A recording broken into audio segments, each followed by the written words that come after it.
Today I will be discussing and explaining the functions of the UNC12 and how to properly use it. The probe has many functions, some being to detect the periodontal pocket depth, determine the health of the status of the periodontum, measure clinical attachment levels, recording signs of the inflammation or bleeding in lesions.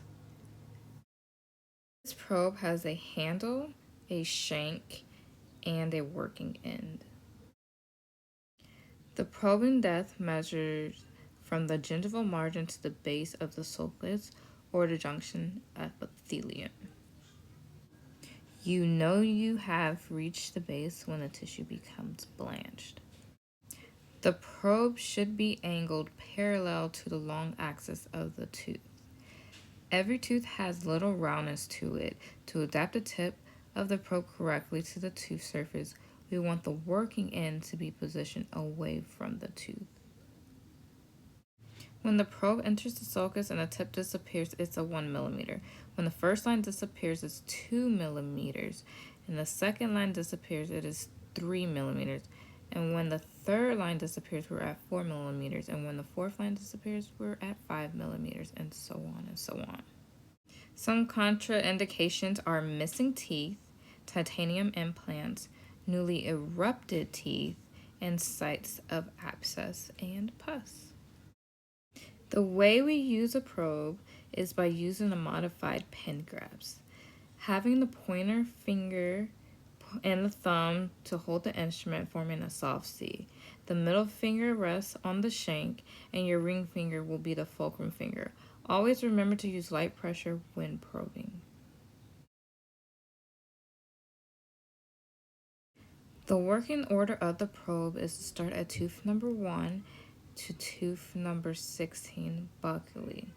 Then we go from tooth number 16 lingually all the way to tooth number 1 palatal surface. Then we go down to tooth number 32 buccally all the way to 17 buccally surface, all the way from 17 lingual all the way to 32 lingual is where we will end. Every tooth is divided into 6 sections. We have our distal buccal, our mesial buccal, and then we have our mesial lingual or lingual and our distal lingual. When probing, we record the 6 deepest measurements in each 6 areas. First, we enter the probe at the distal buccal line angle and walk the probe in approximate surface until it reaches the contact area adjacent to the tooth. Notice that we can't fully walk into proximally, so that we access the cold space, we need to tilt it to 10 degrees.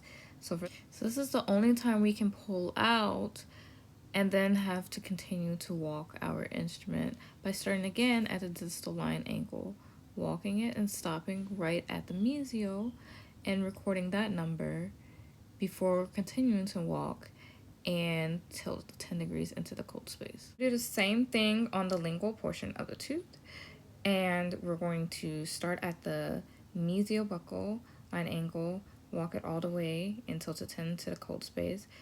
We're going to pull it out and do it again and walk it all the way to the distal line angle. Remember that number. Continue to walk it and tilt it 10 into the cold space. Now I'm going to probe a tooth in each section to give you a better understanding. Now we're going to start at tooth number 4 at the distal line angle on the buccal surface. I'm going to walk it and then tilt it 10 into the cold space, and that gives me a 2. And then I'm going to pull it out again, and then I'm going to walk it back around, stopping at the mesial line angle, and that gives me a 2. And then continue to walk it, and I'm getting another 2. Moving to tooth number 9, and I'm starting at the mesial line angle and walking it, and then tilting it 10 into the cold space, giving me a 2. And again, I'm walking it, stopping at the distal line angle, and I have a 2. And I'm continuing to walk it till I 10 in the cold space and having a 3. Now I'm tooth number 14, and this time I'm still at the mesial line angle, walking it and tilting it 10 into the cold space, and I have a 4. And I pull out, walking it all the way to the distal line angle, giving me a 3. And continuously walking it and tilting it 10 into the cold space, giving me another 4. Now we're going to start with 14 on the palatal portion. Now I'm starting on the distal line angle, and I'm going to walk it, and then tilt it 10 into the cold space, giving me a 3. Taking it out, walking it all the way mesially, and stopping, that's giving me another 3. And then I'm continuously walking it, turning it 10 into the cold space with a 4. And now we're walking again, and again, walk, and now I'm getting a 2. I'm going to pull out, and now I'm going to continuously walk, and I'm getting another 2. And continuously walking, and another 2. Now we're at tooth number 4 again, and I'm at the mesial, and I'm walking, and I'm getting a 3. I'm going to pull out, and I'm going to walk, now to the distal line angle, and I to 2 times 29. I am going to start on the distal portion of this 2, and I'm going to walk, and turn 10 to the closed space, getting a 2, walk, stopping at the medial line angle, having a 4, walk, and turning 10 into closed space, another 4. 25, we are now walking it to the distal line, medial line angle, and getting a 2, taking it out, walking to the distal line angle, getting a 2, and then I'm going to tilt it into the closed space with a 4. To 20, we're on the medial buckle and walking it 10 into the closed space with a 4, walking it now to the distal buckle, and I'm getting a 4, and turning 10 to the closed space and another 4. Now onto the distal portion of the 2, walking it with another 4, walk, a 3, and then turning it again 10 and getting a 3. To 25 on the lingual side, we're going to walk it again as we did the others, and I got a 2, and pull out, and I'm walking again, and getting a 2, and then turning again, and another 2. Last to 29 on the lingual portion, I'm walking it, and I'm getting a 3, I'm pulling it out, and I'm walking it again, and now I'm getting another 3, and then I'm turning it one last time, 10 in the closed space, getting another 3.